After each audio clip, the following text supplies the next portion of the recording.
Shalom, DC, with Israelite School University of Practical Knowledge, our 1 West 125th Street, Harlem, New York, under Commanding General YAHANNA. Since 1969, we've been teaching the truth of the Bible, and that is the Blacks, Hispanics, and Native American Indians are the true Jews according to the Bible. Right. And the reason why we don't know that is because the white man is the devil that the Bible speaks of. That's right. Tonight is history class, and we're about to go into something that came across my timeline a few months ago, about a year ago, and I thought it was pretty interesting. Right. If you could, Barack, give me that. Let's see.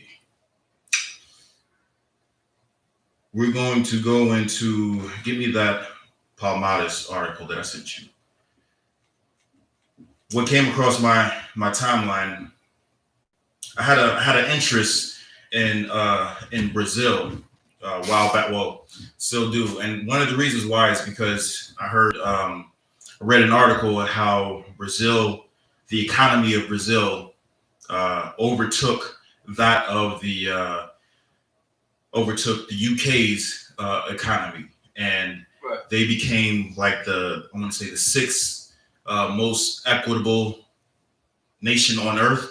And I was just reading up on how they did it and everything like that. And one of the big ways that they did it was through I want to say one of the sins of the world, and that was through slavery. I'm about to break it down exactly how they did it. But when I was looking at all of that, I came across one of the states in Brazil. It talks about how it's one of the blackest parts of Brazil, even though Brazil as a whole, we all have an idea, an image of what Brazilians look like. Right. And they're kind of like a caramel type, tannish type color. Right. However, there's this one state in the whole, they have it broken down just like in the U.S. The state of Bahia, right, is predominantly black, and the reason why, really Afro-Brazilian, right. And the reason why it's like that is because it's back in the slave trade. Right. Now, what I didn't know was in the U.S., we learned that our slave trade, I should say the U.S. slave trade, right. started back in 1619. Well, the Portuguese, they indulged in this slave trade back in the 1400s. Right. The medieval bastards, before they got on the ship, before the ship was hot. Right. They saw the lucrative business that is slavery. Right. However, this state of Bahia is predominantly Afro-Brazilian, and one of the reasons why is because the slaves back then, once they realized, we'll get into it. We'll get into it. One of the original original cities that they had, colonies that they had in there was called Palmares, and that was like the first greatest city started by slaves that they had back then. Right. If you could, Barack, get me that article. Palmares. Palmares or Quilombo. Palmares was a quilombo, a fugitive community. It's Quilombos. So Quilombo, a fugitive community of escaped slaves and others in colonial Brazil that developed from 1605 until its suppression in 1694. So right here, it states that this community, this Palmares or Quilombo, that's Palmares, is a slave community that was started by escaped slaves, right. and others. It shows that it started in 1605. So this is even before the U.S. dabbled in the slave trade, right? As we know it. Give me a little more. Go to the background. To the background. Yeah. Go in the background. The modern tradition has been to call the community the Quilombo of Palmares. Quilombos were settlements mainly of survivors and free-born enslaved African people. So right here it tells you that this community was started by freeborn and the and runaway slaves. How were they freeborn? It was the slaves that ran away and had kids, and the offspring of them were the freeborn.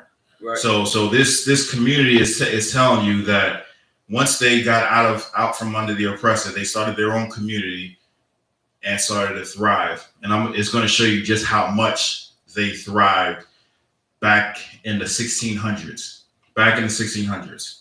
Give me a little more. The Quilombos came into existence when the Africans began arriving in Brazil in the mid-1530s and grew significantly as slavery expanded. All right, so just like I was saying, it grew significantly. Read the next paragraph. No contemporary document called Palmares. Quilombos. Oh, Palmares, Quilombo. Instead, the term Macombo was used. Slack. Hold on one second. They said Macombo. They use that term Macombo, which means monkey. Right. They named this community, this runaway free slave community, as a monkey camp. Right. This is what they called us back then. They still call us that to this day. I don't know why these oppressors keep. That's one of their favorite insults, to call us monkey. But if you shave a monkey down to shave his fur off, it looks just like looks just like an oppressor. Right. Thin lips and all. Skin color, same thing. I don't know why they're calling us monkeys, but right. They call us monkeys. That term Macombo is a monkey camp. Right. But keep going. Palmares was home to not only escaped enslaved Africans, but also to mulattoes and caboclos, Indians, and poor whites, especially Portuguese soldiers trying to escape forced military service. Especially who? Especially Portuguese soldiers trying to escape forced military service. These oppressors were so deviant, so evil, that even their own people who were forced to be in their military, they said that this was so oppressive that they'd rather go live with what they call in the monkey camp. This is how evil the Portuguese were. Right. I don't know if a lot of people out there know how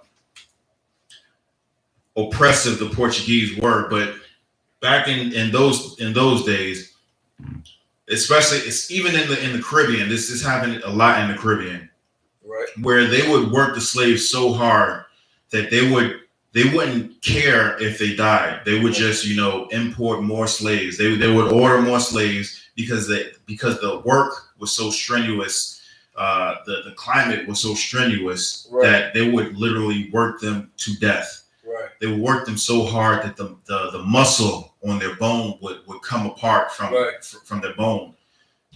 These people were so oppressive and so disgusting that even their own people, their own soldiers, fled from underneath them. Right. And it even says in this community, it says, poor whites was even in this community. This was the start of the state of Bahia. This right here, this encampment, this Palombo das Quilombos das Palmares. Hold that and get me the Zumbi, the first one. Zumbi? Yeah, Zumbi dos Palmares. Oh God. And right now we're about to get into our topic of the subject. Our topic of the subject right now is how the Spirit of the Most High has always been with Israel. Right. And we're about to find out exactly what I'm talking about with this character, this Israelite named Zumbi. Zumbi, they call him Dos Palmares. Right. He was not to jump into what we're about to bring out, but he was one of the he was the last leader of this settlement. Right. He ransacked the Portuguese when he was in command. Right. He was born of royalty. His story is kind of similar to Moses, and you're going to see exactly what I'm talking about. Right. How his story is similar. I'm not saying it's the exact same thing. I'm not saying anything, but you can see similarities in what this man did to what Moses had did for us when we left Egypt. Can you read that for me? Come. Africans in Brazil. Zumbi dos Palmares. Zumbi dos Palmares was born free in the Palmares region of Brazil in the year 1655. He was born free. So even though his family may have been slaves, they escaped slavery, came to this encampment, Palmares, and he was born free. It's going to show you his lineage, his lineage as far as who he really is to the enslaved people of Africa, of Brazil. Keep going. God. So like in the year 1655, the last of the military leaders of the Quilombo. So like Kimbundu, word Quilombo of the North Mabudu Bantu language, and Angola, meaning warrior village or settlement. Throughout this whole time, once these people broke away from their oppressor, and they broke away very violently, and once they actually broke away, they ran to a specific place, and it'll tell you why or where this place was and why this place was so successful in keeping the Portuguese away. Right. This settlement, this encampment was thriving for damn near 100 years, a century of slaves that ran away and sought their freedom, and they came to this encampment and they welcomed all the free slaves with open arms, and they lived. I'm not even going to say peacefully, because the oppressor, once their property gets away, they're going to seek to regain their property. Right. So these people lived in warfare for damn near 100 years, and this man Zumbi dos Palmares was the last leader of that encampment. Like I said, this encampment, what they called it a monkey camp, but this Quilombo means warrior village, and there's a reason why that. Everybody who went there had to have fought to escape slavery, and once they were there, they kept fighting. They never laid down their swords. Keep going. God. Meaning warrior village or settlement of Palmares. The Quilombo dos Palmares were a free society, freeborn Maroons. Hold on. Is who? Freeborn Maroons. Maroons? Or refugee slave. All right. Do we know what maroon is? All right. Do me a favor and look up maroon under the Merriam-Webster's dictionary. It's going to tell us exactly who was in this society.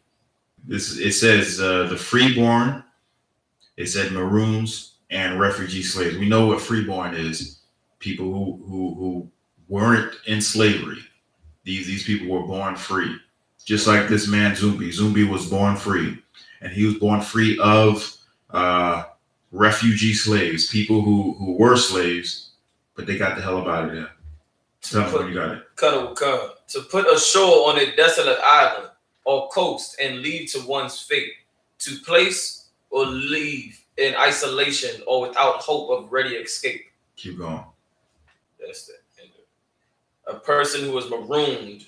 Keep going. It should be the third one. A fugitive A black slave. A what? A fugitive black slave of the West Indies. A fugitive black slave of the West Indies. Right here it says this encampment was made up of freeborn maroons, or in what? a fugitive black slave of the West Indies. A fugitive black slave. So these folks, even from the West Indies, they came down and sought their freedom and safety. The king of Quilombos dos Palmares made a decree saying that if you can get to our borders of our state, we will protect you. Right. That word went all around the region, just like in the U.S. we had the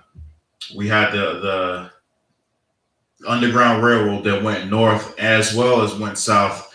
A lot of us went up to Canada or New York, up to Canada, or we went down south into Mexico to freedom. Right. Even Florida, we went to freedom. Just like that, the king, we're going to get into who he is in a little bit. The king made a decree. If you can get to us, we will ensure your safety.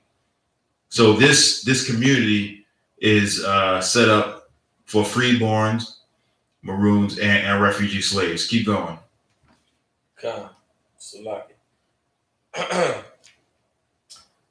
And for refugee slave, an old South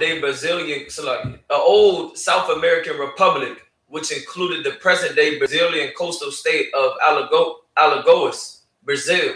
Today, Zumbi is known as one of the great historic leaders of Brazil. One of the great historic leaders of Brazil. Now, there's a particular reason for this. Right. Like I said, when I brought out earlier, it said he was the last great leader of this state, and there's a very particular reason why he was the last leader. But even before that, he held this state down. Right. He went from being a freeborn slave, a freeborn man, right, and we're about to get into what happened to him. Read the next chapter. The next paragraph. At approximately 6 years old, Zumbi was captured from the Palmares region by the Portuguese and given as a slave to a Portuguese priest. All right, so look at that. It says when he was 6 years old, these devils came and captured him and put him into slavery and gave him to a goddamn priest. Right. If you're a priest and you're supposed to be a man of God, how are you going to take anybody into slavery? Right. How is that when the Bible expressly states that if you were to capture a people and put them into slavery, I'm paraphrasing that. If you were to capture a person, put them into slavery, you're just dead wrong. That's a sin.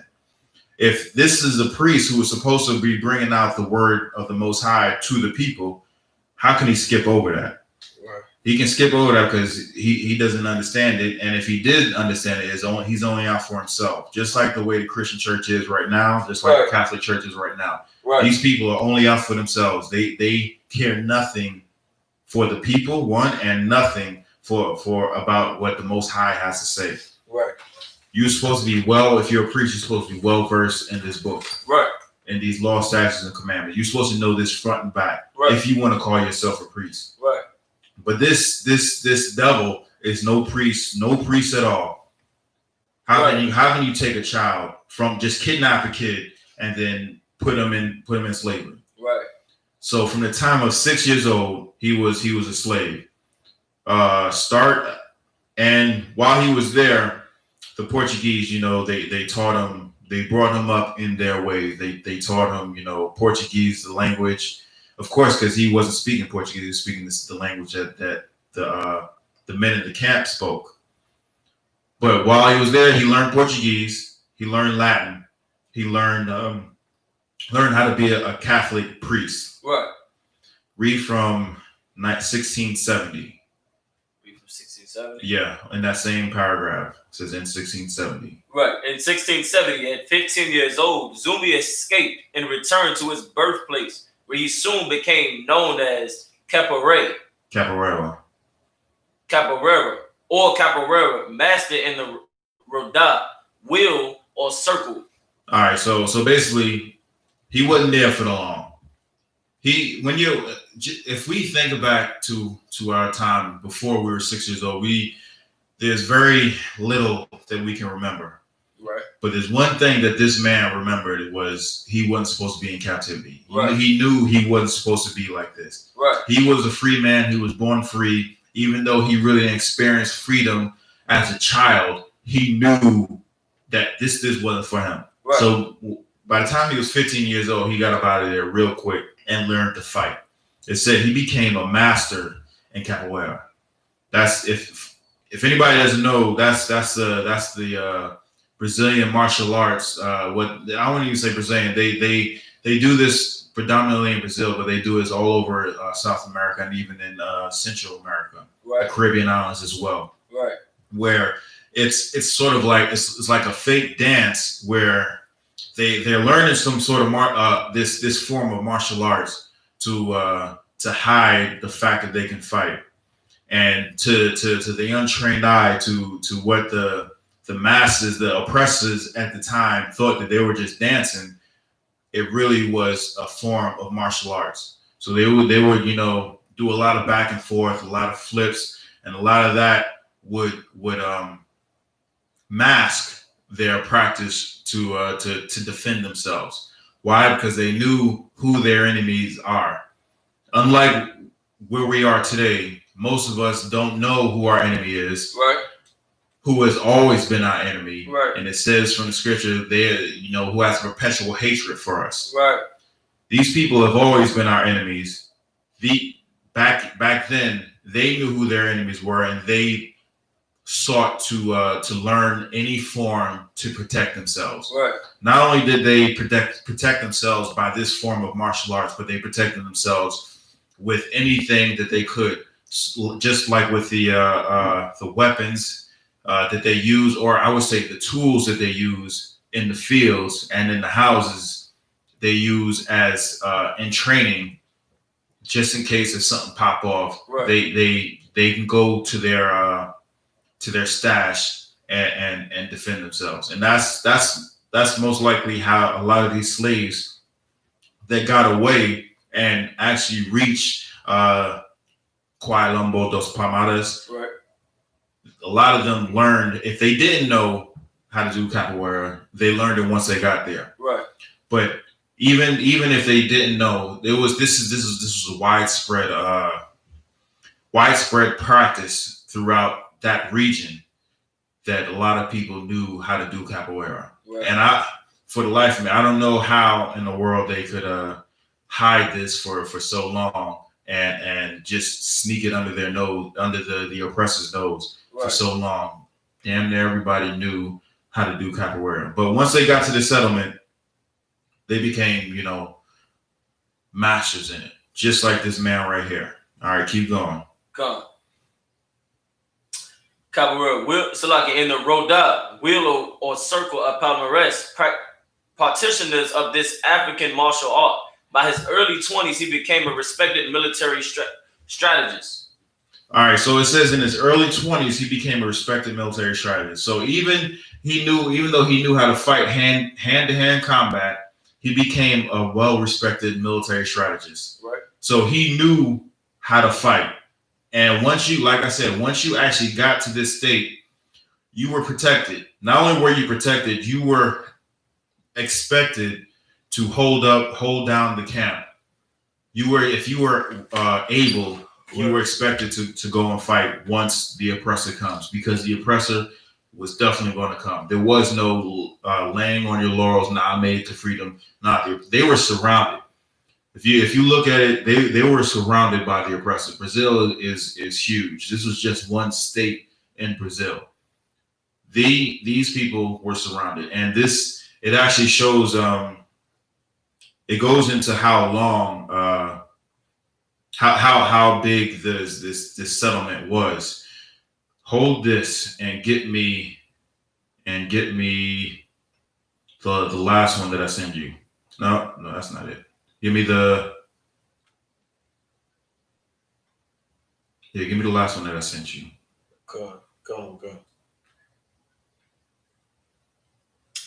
Zumbi from 1655 to November 20th of 1695.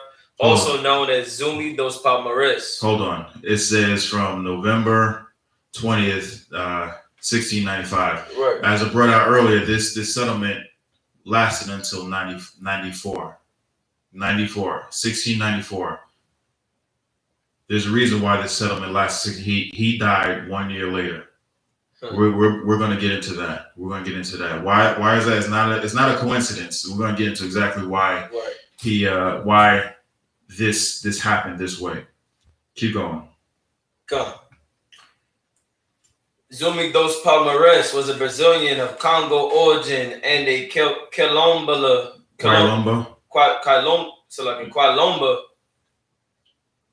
Leader, being one of the pioneers of resistance to slavery of Africans by the Portuguese in Brazil. One of the pioneers. He led the charge in getting our people up out of slavery in the land of Brazil. Right. From the hated Portuguese. It's going to go on to say, I don't think we got to it, but it says this settlement, this encampment that the runaway slaves, the Maroons, the freedmen, was the same size, around the same size as Portugal itself. Right. So if you were to look at a map, everybody knows how big Brazil is and compared to the continent of South America. Right. Brazil is huge. Just this state of this encampment was the size of Portugal. Now, if you look at Portugal, you'll see it's just like a little sliver of land in Europe, right beside Spain. Right. Now, how in the world could people with that landmass, and it wasn't even that populated, control something like Brazil? Brazil wasn't the only colony at the time that they were in control. They had several colonies in Africa. That's where a lot of these slaves were brought from. Right. But how can this little sliver of land control so much? And it's only because we as a people in general disobeyed what the Most High commanded us to do from the jump. He told us that this would happen if we wouldn't listen to him. And this is what happened. So he said he was one of the pioneers to bring enslaved Africans the fight from the read that from SHALAM. He was also the last of the kings of the Quilombos dos Palmares, a settlement of Afro-Brazilian people who had liberated themselves from enslavement in that same settlement in the present-day state of Alagoas, Brazil. All right, so it says these people liberated themselves. They didn't wait for someone to come and emancipate them. Right. They seen that their condition was wrong. Now, that's not to say that that we need to take up arms and get ourselves free, because that's not what the scripture says. Right. Scripture is very clear on what we need to do in order to get us up out of slavery, out of this condition, and that is simple. It's come into the I.S.U.P.K, get in the truth, and follow the Most High's law, statutes, and commandments. Right. That's all we have to do to get up out of slavery. Right. It's as simple as that. So it's saying, I'm gonna keep reading. It says it was a settlement. He was also the last of the kings of Quilombos dos Palmares, a settlement of Afro-Brazilians, people who had liberated themselves from enslavement in that same state. Zumbi today is revered in Afro-Brazilian culture as a powerful symbol of resistance against the enslaved peoples of Africans in the colony of Brazil. So even back then, well, right now, because back then it is sort of, no, I'm not even going to compare it to that. Back then, they followed him. They trusted him. There was a reason why they followed and trusted him. He was a strong, stout leader. He knew what was needed for his people at the time. He knew it, and his people knew what was needed for them. Right. All right. So it says, let me get a little more. Go to. Now we already read that. Go to early life for me. Skip down and go to early life. Early life. Early life. Okay. And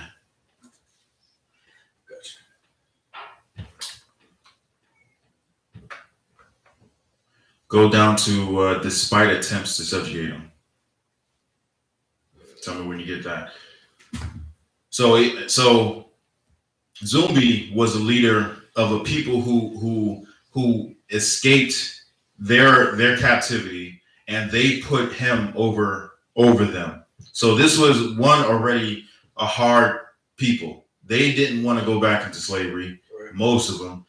And the reason why you know is because they actually fought the Portuguese on several occasions and whooped them. Right. They actually fought them time and time again. And these are the type of people that put this man over them. Right. You got it? Okay. All right, go ahead. Despite attempts to subjugate him, Zumbi escaped in 1670 and at the age of 15 returned to his birthplace. Zumbi became known for his physical prowess and cunning in battle, and he was a respected military strategist by the time he was in his early 20s. All right, okay. Give me King of Quilombos dos Palmares. This is the very next one. By 1678, the governor of the captaincy of Pernambuco, Pedro Almeida, wary of the long-standing conflict with Palmares, approached its king Ganga Zumba with an olive branch. All right, okay, hold on. It says approaches King Ganga Zumba. Ganga Zumba. Now, at the time, Ganga Zumba was the king. Was the king of this settlement. If you could look up Ganga Zumba and give me that.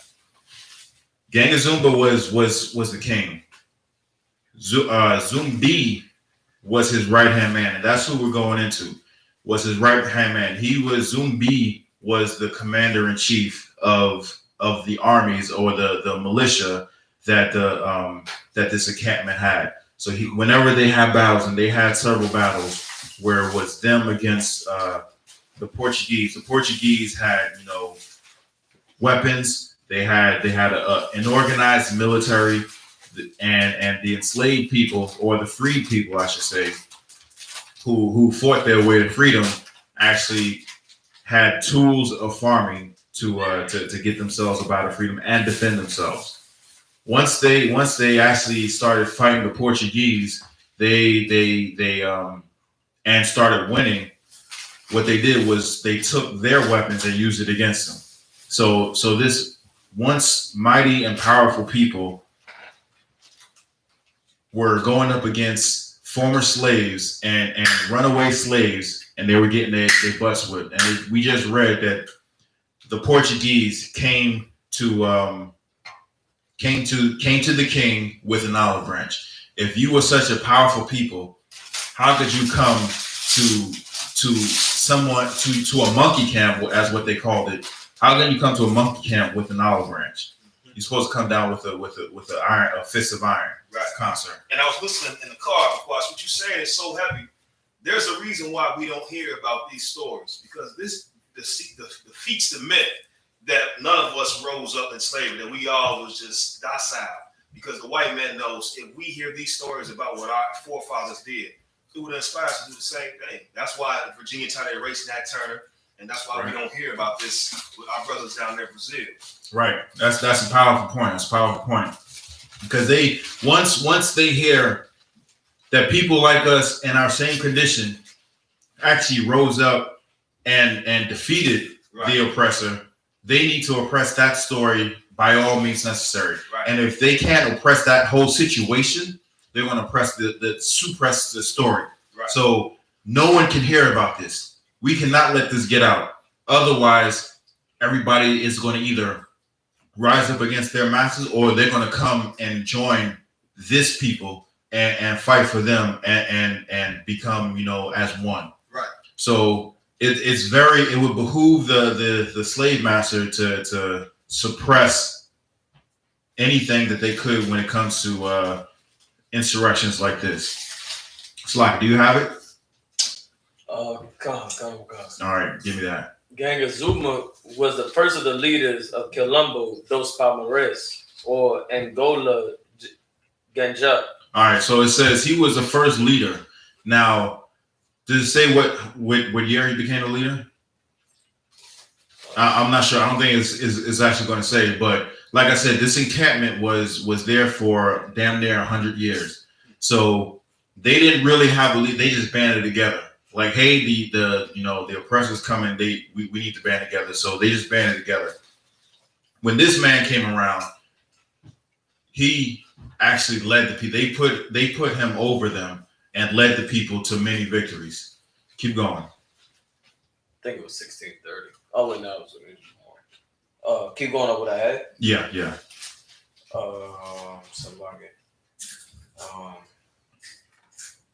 In the present day state of Algoles, Brazil, Zumba was a slave who escaped bondage on a sugar plantation and assumed his destiny as heir to the kingdom of Palmares and the title Ganja Zumba. So he was a slave himself, and he knew he wasn't supposed to be like this. So he got away. He ran away. He went. Just like in the old times, we hear of stories, and it's going to tell you what kind of place that they call this place. We hear stories of a better place, like, for instance, like back in even back in the Jim Crow era, people from there's a lot of our people from like Alabama, Mississippi, that migrated their way up to Chicago and out to California. We call those places, where a Negro can grow. It doesn't have to be suffocated, even though we were still suffocated, in those places. Anything had to have been better than where we were at that time. So we heard stories of this, and we longed to go to places like this. So much so that we didn't have a dime in our pockets. We just went. We walked, hitchhiked. Any way we can get there, we got there. And this was this place where he actually went. He was a slave working on a sugar plantation, a sugar cane plantation. And I don't know if anybody knows, but sugar cane plantations were one of the most brutalist plantations that we have been under. I don't just hearing about sugar cane and how the way they had to harvest the sugar cane. I remember a brother was telling me that how when he was a child in Haiti, where he used to cut sugar cane, and he was saying how he didn't have any gloves and his hands would be all bloody from handling the sugar cane. Didn't have any shoes, you know what I'm saying? Wearing shorts and whatnot out in that hot sun, just brutal. Those conditions were brutal. Right. Now, even now, they have, kind of sort of semi, better ways to harvest sugar cane. And even, like I said, I had done a little research on why Brazil had reached the rank of, the number 5 top economies in the world. And one of it was based off of 3 reasons. One was from renewable energy, which was nuclear energy, thermonuclear energy. That was one way. The other way was they are one of the world's leading leaders in cattle. A lot of beef comes from Brazil. There's a lot of ranches down there. Number 3 has to do with their dependency on oil. They totally cut off their dependency on oil and went inwardly on how to be self-sustaining on energies. And one of the ways that they did that was through ethanol.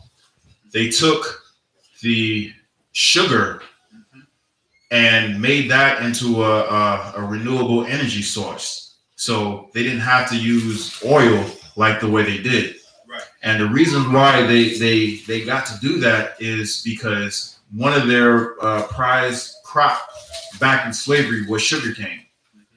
Just like back then they profited off of sugarcane, they profited now. If the slaves weren't there to cut sugarcane for them, they wouldn't be half the nation they are right now because of the slaves. Right. And if you would go back, I read somewhere where it says when the Portuguese first came to Brazil, they first used the natives as slaves. Like, how are you gonna go to that baffles me. How are you gonna go to a place and then, subjugate them just utterly and totally? And so while they were doing that, this is what the historian says. This is not what I believe. I'm not even gonna say what I believe, but what the historians say, that they said the natives weren't cut out to be, good slave labor. So that's when they started importing Africans in slavery. What I think was, since it was their land, they knew their land. They knew it's like the back of their hand. It was their backyard. You're gonna try and put me in a slave, I'm just gonna leave. Right. I know this land.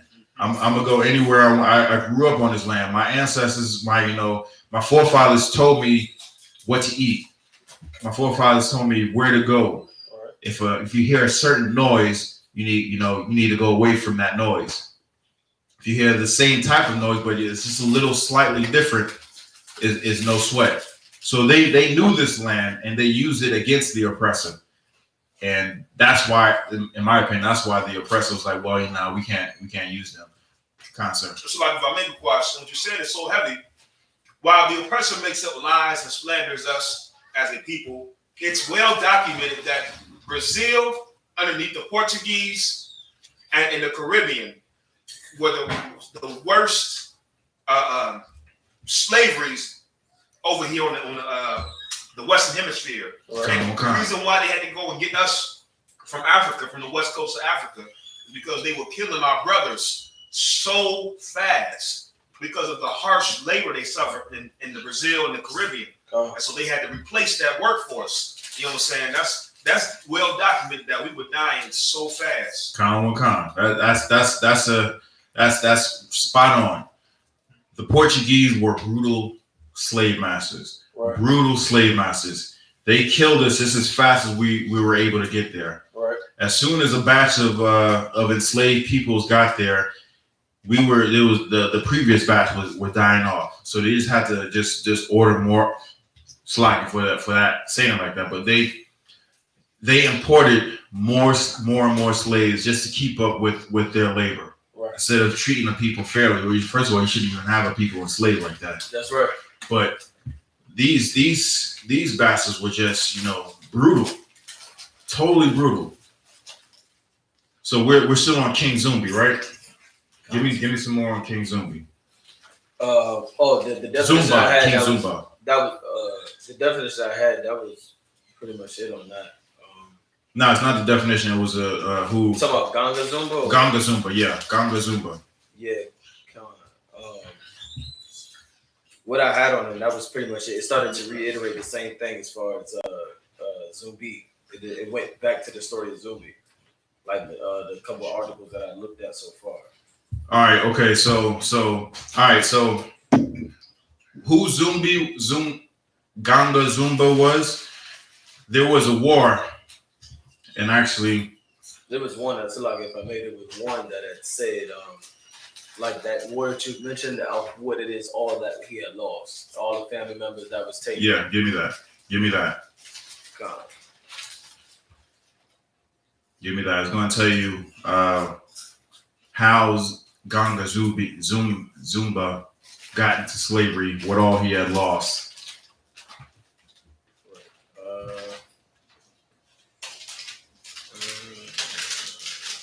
Because he had lost a lot. His family, like I said, Zumbi is gonna say what, but just for time's sake, Zumbi was Ganga Zumba's right-hand man, and he was also his commander-in-chief. But that was also his nephew. They were blood related. So Ganga Zumbi Zumba Slakia. Ganga Zumba was the first king. He came from royalty. There was a war, and matter of fact, go back to and it'll give you a little bit. Go back to the Wikipedia for Zumbi, and go down to Origins. It's going to tell you about his sister. So go back to the article you sent. Yeah. And then go down to Origins, and it should start out with Zumbi's mother. Come. Zumbi's mother, Sabina, was a sister of Ganga Zumba, who is said to have been the son of Princess Akhenaten, daughter of an unknown king of Congo. So these people came from royalty back in Africa. They lived a certain way. They learned certain things, and they subscribe to a certain way of life. This is what happened to them. It is unknown if Zumbi's mother was also daughter of the princess, but this still makes him related to Congo nobility. Zumbi and his relatives are of Central African descent. They were brought to the Americas after the Battle of Mababale. Mababale. The Portuguese won the battle eventually, killing 5,000 men and captured the king, his 2 sons, his 2 nephews, 4 governors, various court officials, 95 title holders, and 400 other nobles who were put on ships. What? Who were put on ships. And then? And sold as slaves in the Americas. So these people were nobility. They lost to the Portuguese in this ill-founded war for one reason or another. They lost to the Portuguese, and the Portuguese thought it best to put the nobles, the people who were in charge, wrap them up on slave ship, and sell them across the ocean.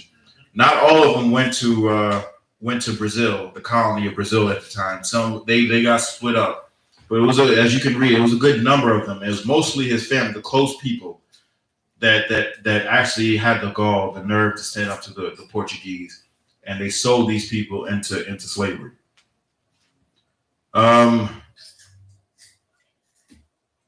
Give me a little bit more on that.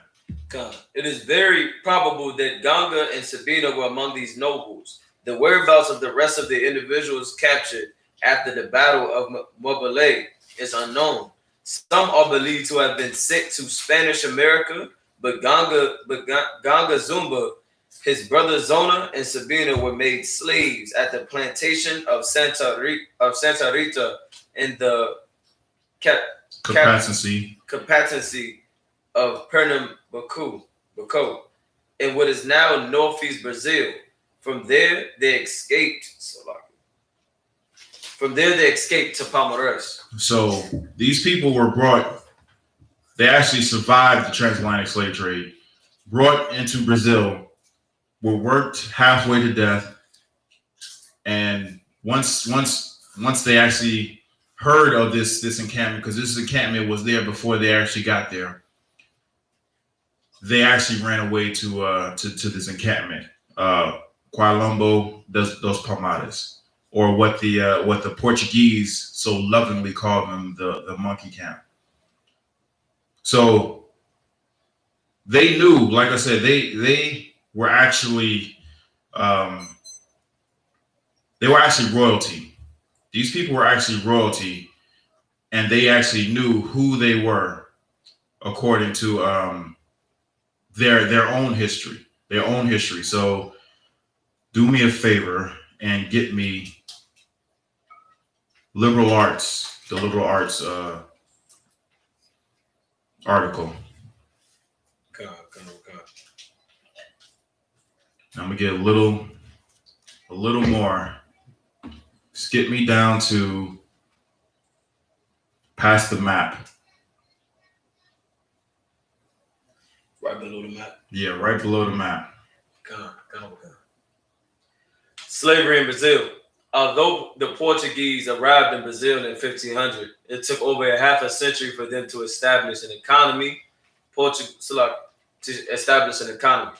Portugal's other dominions in Africa and Asia were more profitable and gained more attention.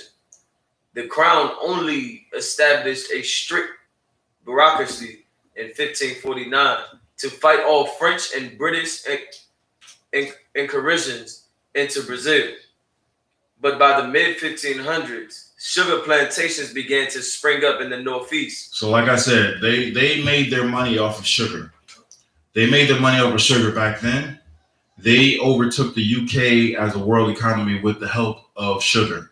If it wasn't for the slaves back then and even now, because it's only us that are actually doing that legwork to harvest the sugar canes from these plantations.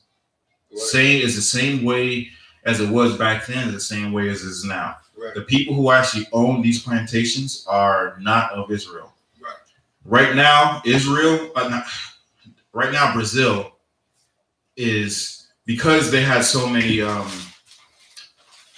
their population is mostly Afro-Brazilians, and then the second, actually the first one is the native peoples there. Then it's the Afro-Brazilians, and then it's the Portuguese, and then even there's a whole lot of Ammon over there. Who would have thought that? I got another story about that as well. But if it wasn't for us, there would be no Brazil as we know it. Right now, the Afro-Brazilian, who identifies as Afro-Brazilian is 60% of the population. However, there's only about 3% representation in the government and businesses throughout all of Brazil. All of Brazil is controlled by the Portuguese, the descendants of the slave masters. They run that land. We are the life's blood of that land. We, like I said, we 60% of that population. And that's just Afro-Brazilian right there, 60% of the population. But we control nothing. Right. You can tell how much we control by just what happened this past year, how they burned down the damn rainforest because we didn't allow them to come into our space and do whatever the hell they wanted to do. So they burned it down. I want to say it's probably I don't even think it's really under control like the way they claim it to be. But they destroyed us. They totally destroyed us. Give me a little bit more. God. The colonists looked to the Indians to provide the necessary workforce for this labor-intensive cult. However, the enslaved Indians quickly fell victim to European diseases or fled to the unnavigated interior of the country. So, like I said, they knew that land, and all they had to do was, as soon as they wasn't looking, me and my people, we out of here. And the slave master looked up, and his slave force was gone. Essentially, they were gone. Keep going. Come. The Portuguese... The Portuguese decided that the Indians were too fragile for plantation labor, and having been active in the Atlantic slave trade since the 1450s, they began to import African slaves. Soon, the sugar plantation system became entirely dependent on African slave labor. Now, just to speed it up just a little bit, what happened was, once the slaves actually, I would kind of say, woke up to who, they knew they weren't supposed to be slaves. A lot of times the native peoples of the land helped the slaves get away. And they ran to this encampment called Palmares. Now, if you read where Palmares was, it was actually towards the mountains. It was in the mountains in the wilderness. It was really hard, really rough to get to. So that's one of the reasons why they actually stayed in encampment for damn near a century, because it was just that hard to get to navigate to get a large army up there to suppress this insurrection. So that's one of the reasons why that this place had actually stayed open for so long. If you could get me Luke 21 and 20, because this is where the Spirit of the Most High is with us. In times past, you know, they told us where to go if trouble started, and this is exactly where they went. Luke 21 and 20. Yeah, Luke 21 and 20. The book of Luke, chapter 21, verse 20. And when ye shall see Jerusalem compassed with armies, then know that the desolation thereof is nigh. Right. Then let them which are in Judea flee to the mountains. Where? To the mountains. So he said, the Christ told his people, when destruction is at hand and you see destruction is at hand, you need to flee to the mountains. Flee to the mountains. And this is exactly where this encampment was, in the mountains. If you read up where this encampment was, it was in the mountains. Drop that and get me Matthew 24 and 15. Just going to reiterate what has already been said. The book of Matthew, chapter 24, verse 15. When ye therefore shall see the abomination of desolation, spoken by Daniel the prophet, stand in the holy place. Whoso readeth, let him understand. So he's saying, when you see the desolation is at hand, this is what's going to happen. Remember what Daniel said. Keep going. Then let them which be in Judea flee into the mountains. Again, he said it again. This is letters in red. Christ said to flee into the mountains. Flee into the mountains. And this is what these people, I'm not saying that they had, you know, the first enslaved people had the scriptures and they were following it. What I'm saying is the most, even though we are in darkness in our sins and captivity, there's still a remnant of what we should have done is in our DNA. The Most High basically is in our DNA. He's telling us what we need to do and where we need to go in order to escape this captivity. Keep going. Let him which is on the housetop not come down to take anything out of his house. Don't go back and grab what you thought you needed. You just need to go. Keep going. Neither let him which is in the field return back to take his clothes. And woe unto them that are with child, and to them that give suck in those days. So basically, he's saying just like when I said earlier, how the natives, as soon as the masses' back was turned, they were out. The slave force wasn't there anymore. They knew where to go and they knew how to stay away. They went up into this freed and slave encampment, which was in the mountains, and they did exactly what the scripture told them to do. Like I said, it's not 100% sure. It doesn't say that these free slaves read this passage and that's what they did. What I'm simply saying is that innately they were led to one, get away, and then two, to stay away.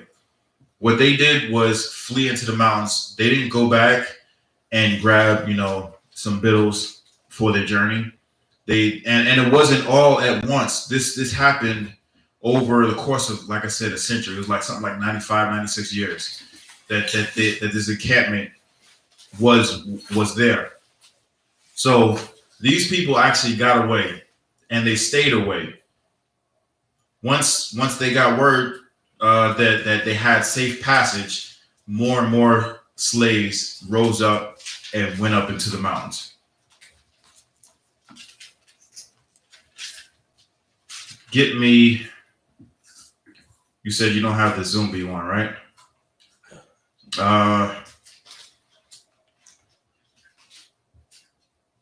Hold on. So, like I said, the Zumbi was the nephew of the king Kanga Zumba. What happened was, as he grew in military might, and he was actually, you know, like it said earlier, he was a respected military strategist. He defeated the Portuguese and the Dutch. They both came up against this encampment, this settlement. He defeated both of them time and time again.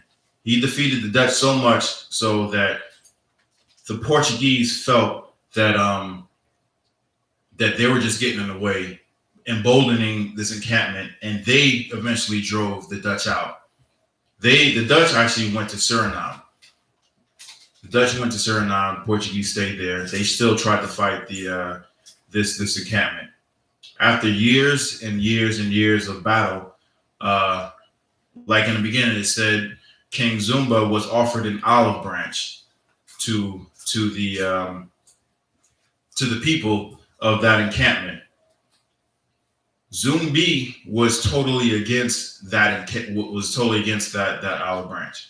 What that olive branch was you stop fighting us and whooping our tail, and we'll let you be.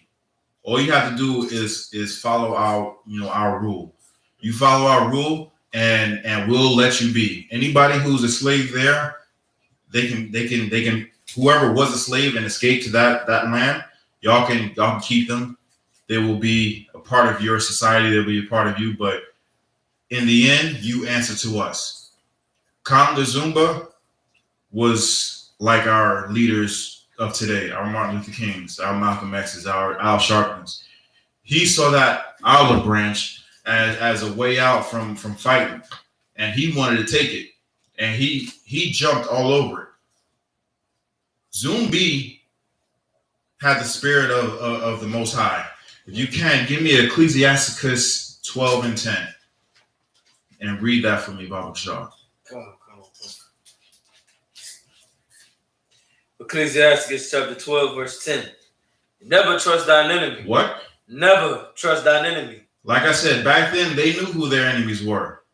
He was a Zumbi. Zumbi was a freedman, born a freedman, and was taken into slavery when he was a child. And he had to fight and escape for his freedom. And then once he was freed, he had to fight and fight and fight to keep his freedom. So he knew exactly who his enemies were. Read that again. Never trust thine enemies. He said, never trust thy enemies. You never trust. He knew who his enemies were. He fought them on a regular basis. He trained his men to fight them on a regular basis. So he knew who his enemies were. And the scripture says, never trust your enemies. Right. Kanga Zumba, the king at that time, wanted to trust him. He wanted to give in, and he wanted to he just wanted to lay down his sword. He didn't want to fight anymore. Right. Leaders, if you don't want to fight and there is more fight to go, let the young men come up and take up that sword for you. A lot of times, I had a older brother that I used to slave with. This dude, he's in his 70s, so he actually knew what it was like to be segregated. He knew what it was like to have a white only, water fountain, bathroom, all this other stuff. He grew up segregated.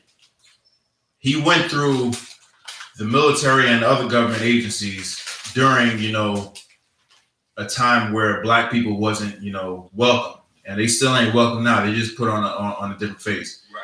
And this dude, I don't know. I think it was a test for me because he'd be posting some stuff on Facebook that would just totally upset me. I'm like, how could you post this garbage knowing what you've been through and how the way they portray us, right? Not just you, how the way they portray us, right? And how are you going to put this garbage up? So he did it one time. I checked him as respectfully as I could. Second time he did it, I wasn't as respectful. The first time he kind of thanked me for it. He was like, yeah, okay, yeah, you're right. I understand, blah, blah, blah.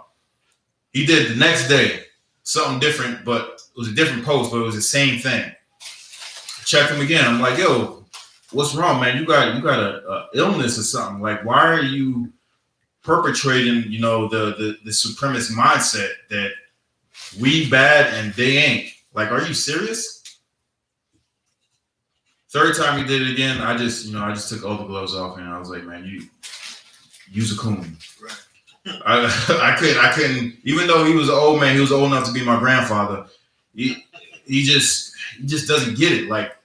But anyway, that's the generation, that marched with Dr. King to get slapped in the head and say, oh yes, sir, thank you, may I have another. Mm-hmm. But anyway, King Conga Zumba wanted to lay down his sword and he didn't want to fight anymore.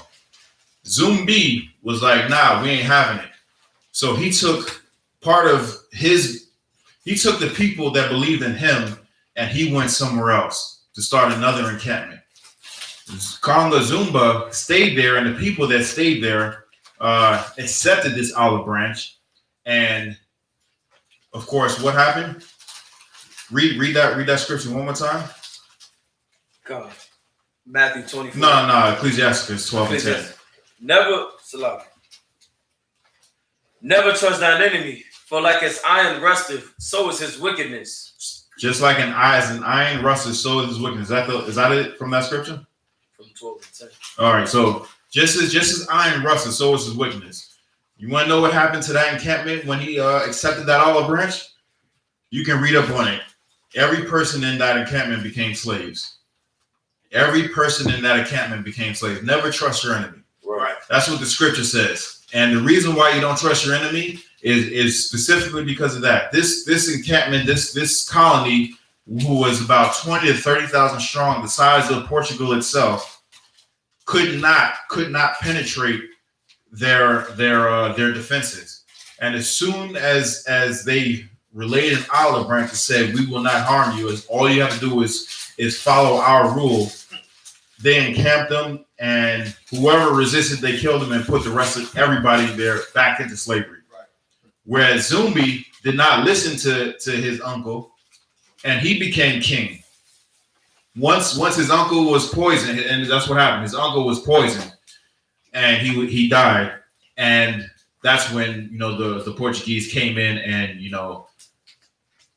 enslaved everybody. Zumbi led the charge. He didn't lay down his sword. He led the charge. And what happened was, has anyone seen 300? I hate to compare this, but has anyone seen 300? So the king of that movie, he had a vantage point, and this army could not penetrate this vantage point. Though his downfall was there was someone who wanted to be a part of him, and he basically said, "No, you can't." So what he did was he betrayed Leonidas, and he brought him up the secret. He brought his armies. He told the opposing king, the opposing army, where they can come around and basically take them from and basically ambush them. That's how that movie fell. What happened with King Zumbi was something very similar. Someone from his own camp betrayed him, let them know where he was, and they killed him. Not only did they kill him, but they cut his head off and put it in the capital of where the enslaved, because like I said, this place was a free encampment. They cut his head off and put it in the state of Salvador, which is still that city. Slovakia is not a state. The state is Bahia, but that city, Salvador, is in Bahia. Is one of the, like I said, the most blackest states and cities in. Actually, no, it's in Recife, Slovakia. It's in Recife. Right. It's one of the blackest places in that state, and that state is one of the blackest states in that country. They cut his head off and put his head in the city center to let everybody know, is this your king?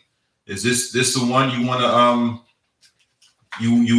this is what you want? Right. You want to follow after him? If you want to follow after him, this is what's going to happen to you. Right. So that's what became of Zumbi. He was betrayed. And if he hadn't been betrayed, there would probably still been an encampment there I wouldn't even say an encampment. That city would still be strong and know its heritage. Back in 1970, they honored Zumbi with his day. Now they celebrate November 20th, and that was the day he died. That was the day he was betrayed and killed. They honor that day for Zumbi. And everybody know that's Zumbi Day, and they correlate that day to being emancipated or free from slavery in 1888. So I'm gonna do me a favor, and can you get me 1 Maccabees 2:17? 1 Maccabees 2:17. Go. Let me know when you got it. The book of 1 Maccabees, chapter 2, verse 17. Then answered the king's officers and said to Mattathias, on this wise, thou art a ruler and an honorable and great man in this city. All right, so if you don't know what's going on, this is what's going on. There's a king, a heathen king that came into our land, and he wanted us to break the Most High's laws. He wanted to eat pork, and he wanted to sacrifice something unclean on the altar of the Most High. Mattathias was a very prominent man in Israel.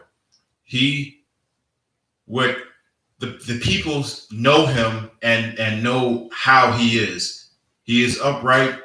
He is after the Most High's heart. And this is what they say. Read that from the top again. Go.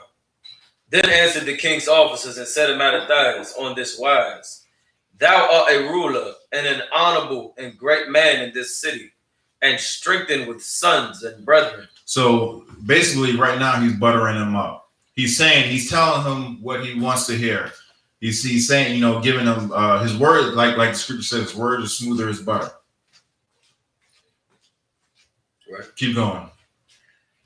Verse 18. Now therefore come thou first and fulfill the king's commandment, like as all the heathen have done. So he buttered him up, saying, you're a great man. Everybody respects you. Right. Everybody looks up to you. Yep. Why don't you come and do what these other heathens have done already that the king commanded?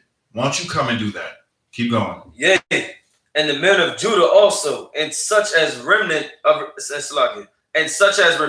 of Jerusalem. So all the heathens did it, and so did a lot of your brethren. A lot of the Israelites did it as well. So why don't you come on and do it? If you do it, most everybody's going to do it. If Jay-Z say it, then everybody else is going to say it. Since Puffy said, vote or die, then I guess we must got to do that. Right. Keep going.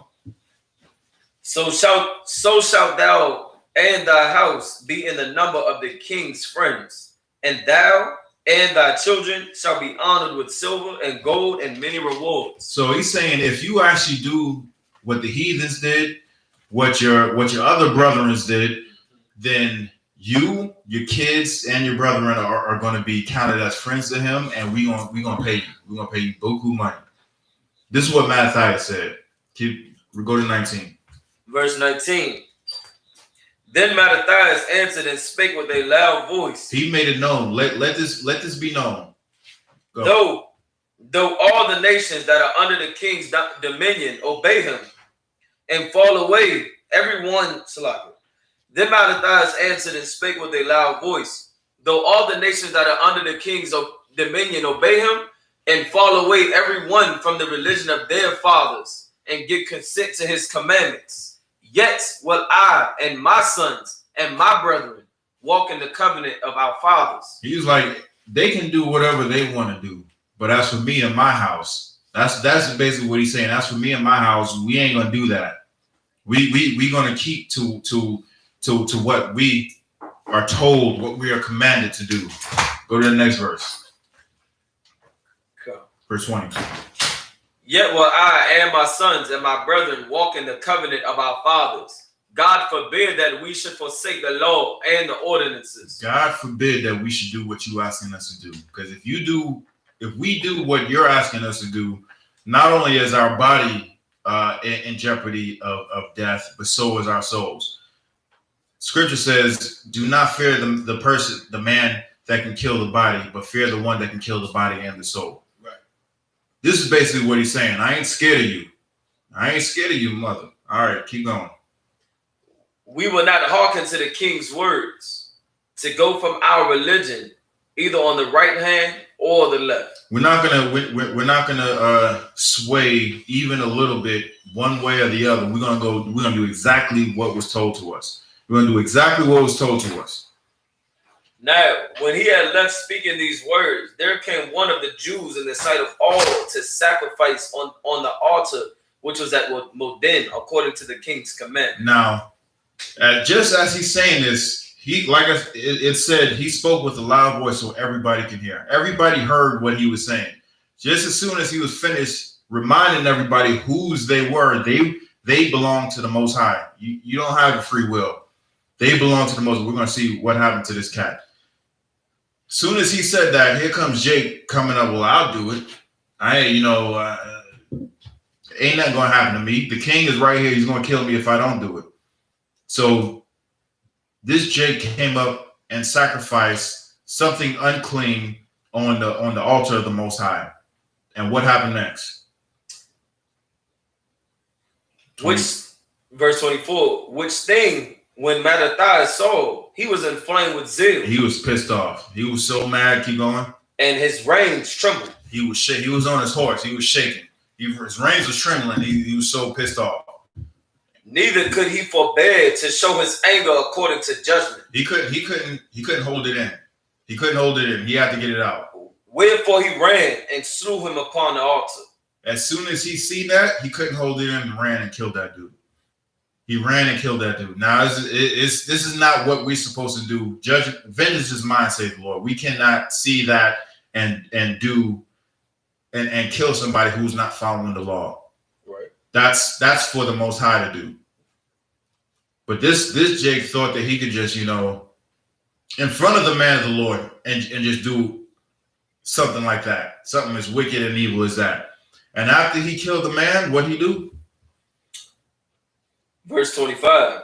Also the king's commissioner who compelled men to sacrifice. And he killed the man who told who the messenger who the king told to tell everybody to do this thing. He killed that man too.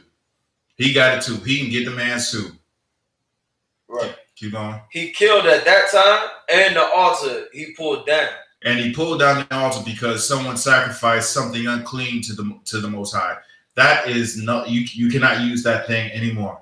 He ripped that thing down too. Right. Verse 26. Thus dwelt he zealously for the law of God, like as Phineas did unto Zambri, the son of Salam.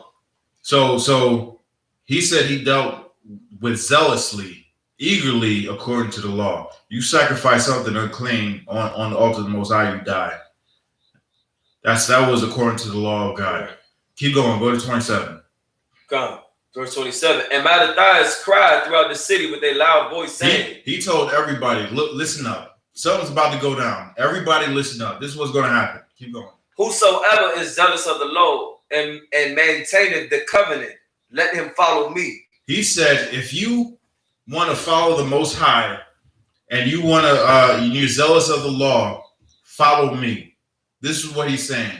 Just like the spirit of Zumbi, he knew what was going on. He knew what was going on. He was like, no, we cannot trust these people. Right. We need to get the hell up out of here. That's what we need to do. We need to get up out of here. And this is what Mattathias said. Keep going. So he and his sons fled into the mountains. Where? Into the mountains. So just like in Luke, just like in Matthew, where Christ told everybody to flee into the mountains. This is before that, but this is what Mattathias did. He fled to the mountains, just like the enslaved people back in Brazil. They fled to the mountains. This is what they did. They fled to the mountains, just like their forefathers fled into the mountains. Keep going. It's a lot. And left all that ever they had in the city. They didn't go back home and take anything. Whatever they had on their backs, they took that and they went. They left. But then there was another group of people. Keep going. A group of people that fell under the command of Ganga Zumba. And this is what happened to those people. Okay. Verse 29. Then many that sought after justice and judgment went down into the wilderness to dwell there. So there was another group of people that wanted justice. That they didn't go with Mattathias and his men. They went somewhere else. They went another route. Even though the man of God said, if you knew what was right and you want to follow the law, these people knew what was right and wanted to follow the law, but they didn't want to follow the law according to him. They wanted to follow the law according to how they wanted to follow the law. And this is what they did. They went into the wilderness. Keep going. What happened to these people? Both they and their children and their wives and their cattle, because afflictions increased sore upon them. So in Matthew's and in Luke, it said, leave what you have and just go. Just flee. Go into the mountains. That's what Matthias and his men did. They just went and left everything behind. These people, on the other hand, they went back and got their wife, they got their children, they got their cattle, and they went to the wilderness. They went to the wilderness. They didn't follow the man of the Lord. They knew what had happened was going to bring hell upon them, even more hell than what they already were having. So they went back and got whatever they could, and they brought it with them. Keep going. Now, when it was told the king's when it was told the king's servants and the host that was at Jerusalem and the city of David, that certain men who had broken the king's commandment were gone down into the secret places in the wilderness, they pursued after them a great number. All right, hold on. So it said that they told the king what had happened, even though the people who actually did the killing and ripped down the altar were up in the mountains. The people that they're talking about is down in the wilderness. They didn't do what Matthias had did. They didn't do this thing. They didn't stop Matthias from doing it. They actually wanted this to happen. But they didn't have the sack to actually do it. Now it says that they found them and pursued them. Keep going. They pursued them a great number, and having overtaken them, they camped against them and made war against them on the Sabbath. They made war against them on the Sabbath. So they caught up with them. So with all their oxen and all their sheep and all their wives and their children, they caught up with them. It was easy to catch up with them. Once they caught up with them, they encamped around them. They didn't do anything until it was the Sabbath day. They know our laws. They know what we're going to do. They know what we're supposed to do. So it was a strategic idea of the oppressor to encamp around them on the Sabbath and actually go to war with them on the Sabbath. And this is what happened. And they said unto them, let them which ye have done hitherto suffice. Come forth and do according to the commandment of the king, and ye shall live. So they're giving them an olive branch. There is no way out. They are encamped. They are surrounded. There is no way out. They said, "Come on and do what the king commanded you to do," which is something filthy and disgusting according to the Most High. They know they weren't supposed to do this, but they said, "If you do this, we ain't gonna kill you. Just look around you. There is no way out. We ain't gonna kill you if you do what the king tells you to do." But they said, "We will not come forth, neither will we do the king's commandment to profane the Sabbath day." They just said, "We ain't gonna do this thing that profane the Sabbath day, like they ain't supposed to do it on any other day." Most High didn't just say do this nasty, filthy thing on the Sabbath day. They said you weren't supposed to do this no type of way. They're just trying to make an excuse. Well, it's a Sabbath, we can't do it. Nah, they said don't do any of it, any day. There is no day that you can do this. No day that you can eat pork. There's no day that you can sleep with your brother's wife. There's no day that you can sell drugs or smoke weed. There's no day that you can be on a stripper pole. There's no day that you can do that. Right. None of it. Right. But they're trying to make an excuse. Well, it's a Sabbath day. We can't do it on the Sabbath day. This is what they told them. So then they gave them the battle with all speed. They was like, all right. They slayed them. They slayed them quickly and fast. And what did they do as they were coming down on them? Keep going. Howbeit they answered them not, neither cast they a stone at them, nor stopped the places where they lay hid, but keep going. Said, let us die all in our innocency. Heaven and earth will testify for us that ye put us to death wrongfully. So they said, because it's the Sabbath day, we ain't gonna do nothing. We ain't even gonna defend ourselves. That sounds like Martin Luther King. That sounds like, BLM. That sounds like hands up, don't shoot. That's what that sounds like. Right. Most High did not say, let somebody come and kill you. Defend yourself. The scripture says if you don't have a sword, sell your garment and buy a sword. Right. Defend yourself. Defend yourself. And they were put to death without so much as a scratch to themselves. And if they had a scratch to themselves, it's because they handled their swords incorrectly. That's about it. That's about it. Read 38. So they rose up against them in battle on the Sabbath, and they slew them with their wives and children and their cattle. They had no regard for the old or the young, for the women or the children, not even our cattle. They killed our doggone cattle. They killed everything. Right. This is our enemy. They killed everything. Read 39. Now when Mattathias and his friends understood hereof, they mourned for them right sore. So Mattathias heard what had happened. But if they had followed him, none of that would have happened. Right. Their names aren't remembered. Mattathias' name was remembered because the Most High was with him. Right. Said, go into the mountains. And once they went to the mountains, after this had happened to that other group that didn't want to listen to them, didn't want to listen to Mattathias, they were killed. And this is the lesson that they had. Read 40.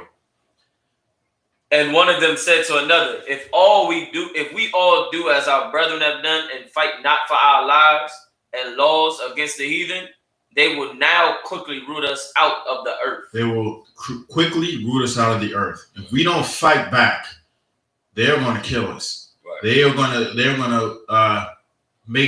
ensure that we are not on the face of this earth. And this is the lesson that we should learn from back in the Maccabees. That hands up, don't shoot is not biblical. Right. That peaceful protest, as far as they hitting you with billy clubs and spraying you with fire hoses and setting dogs on you, beating you upside the head because you want to eat at their lunch table and then get arrested and come back for some more, that is not biblical. No one, the Most High does not want, if you have a child and your child is getting bullied in school, you're going to tell them, don't start nothing, but end it. Make sure if they want something, do not allow them to think that they can do this to you anymore. I told my son, if you getting bullied, by all means, let that person back out of it. But if he doesn't back out of it, you kick and punch and knee and elbow until someone pulls you off. Don't stop. I may be wrong, but I'll tell him don't stop. And in that bully or whoever is looking will not pick on you again. Right. So like my son did that one time. He got suspended. I was so happy. With that, I pass the class to Slacky. I pass the class to Trooper Barack. Carry announcements. We the I.S.U.P.K out of 1 West 125th Street out of Harlem, New York, under Commander General YAHANNA. New rules for brothers and sisters. When a new brother or sister comes into the school, they are off limits for 6 months. They're to be saluted only. They're here to set themselves in the world. After 6 months, if a brother or sister has an interest in a particular person, he or she must get permission from the head to speak to a brother or sister. There's another 6 months in which the brother or sister will court each other. After the 6 month period, the brother or sister will get permission from the head to marry. Tithes was the commandment. You can find this in the book of Numbers, chapter 18, verse 21, and Malachi, chapter 3, verse 8 through 10. Means 10th in Hebrew, and it's pronounced ma'ashara. 10% of every penny of any increase the Lord gives you, give to the church of the department of the teacher. Priest fund, free will offer for priests, not mandatory. Whatsoever amount you would like to give. The upcoming Holy Convocation is going to be the Feast of Tabernacles, the 15th day of the 7th month for 8 days. This is going to be on Thursday, October 1st, and Friday, October 9th. It starts before sundown. You can find this in Leviticus chapter 23, verse 34 through 44. And also regarding the Passover, just stay in close contact with your camp leader on any updates regarding the Passover. Slacky, if I could. If you didn't get that, that is a party that lasts a whole week. The oppressor doesn't know what a real holiday is, but the Most High has put a spirit on us to celebrate. And the Most High gave us a celebration that lasts a week long. We're going to party all week. Once we get in our kingdom, the scripture says there will be no servile work therein. So there will be no, man, I got to get up early, I got to go to sleep. Now we partying all night for 7 days. For 8 days. Salakia. That's also tonight, Monday night, tonight's Commander YAHANNA's Black Watch radio channel. Right. So. Right. Tune in to Commander General's Black Watch radio channel starting at 9 p.m. It's on YouTube and Facebook. If you could, please like, share, and subscribe. Hit the bell so that you can get actual notification of when it's coming out. Commander General YAHANNA puts out videos 3 times a week. And if you subscribe and hit that bell, you will get the notification as soon as he comes out. He actually gives, I want to say, like an hour and 30 minutes and then like 15-minute warnings to actually let you know that it's coming out. So you should get these notifications. When you get these notifications, like, subscribe, and share on all platforms. Remind Hakim and Akwaki to check on social media such as ISUPK.com, Facebook, Twitter, YouTube, and so on for ISUPK events and materials. If your brother wants to be a troop in the school, you should start wearing all black, which includes black boots, black shirts, black pants, black headband, and scarf. And with that, I'll say Amajim, which means to stand. So I'm going to do one courteous salute to the teacher. I'm in the Israel Amajim Shabbat, Amajim, Barak. Yahweh Hashem Yahweh Shah Barakatham. Yahweh Hashem Yahweh Shah Barakatham. Classes.